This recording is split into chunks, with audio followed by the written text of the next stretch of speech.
All right, let's talk about North Carolina because communities there still in the process of a very long recovery after Hurricane Helene devastated the region with historic flooding. And over the last day, they've been facing another flood threat with this slow-moving system that's inching its way toward the northeast. Fox Weather Correspondent Robert Ray, he's in Asheville to bring us the latest. Now, Robert, I remember you were among the first reporters on the ground when Helene hit the area. And this was kind of one of the bigger flood threats that we've had since then. Of course, nothing close to what we had during Helene. Did we end up with any significant flooding out of this latest round of rain? Well, here's the great news, Ari, and everyone. No significant flooding, at least reported at this point. And I don't think we're going to get those reports in because although yesterday was the most rain that this area has seen since Hurricane Helene 8 months ago, it still did not produce what potentially could have occurred. And that was, well, mudslides and flash flooding in this area. Look at the video from yesterday. Having said that, looks pretty intense, doesn't it, as it was coming down.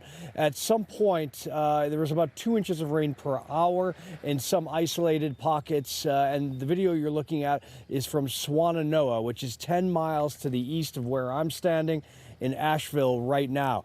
The issue is that there are still debris piles in many places, not only alongside roads, but in some of the communities up on the hillsides and in these mountains. And so you have all that rain coming down, piling onto already well-compromised communities and also landscape that is compromised with the erosion.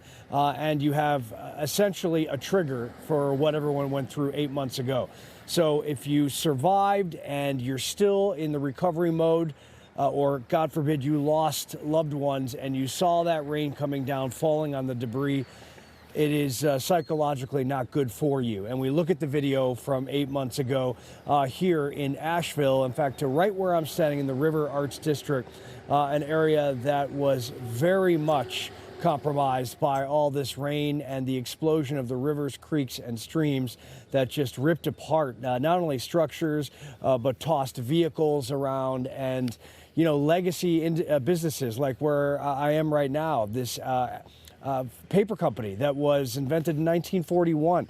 It's in ruins still, and they're still trying to figure out a path forward if indeed there is one to reopen. But nonetheless, everybody here in Asheville is very hopeful for a promising summer full of tourists that not only stay at the hotels, eat at the restaurants, go on the hiking trails, go to the Biltmore, and get Asheville and the surrounding area back to normal. Because I would be remiss to tell you, if I didn't tell you, that some of these communities up in these hills and mountains are still going through issues with not only homes, schools, and roads, and they need help. Aid groups are still on the ground, but they need the economy to start getting back in order as state, local, and even federal government is still trying to work out with insurance agencies how all this works.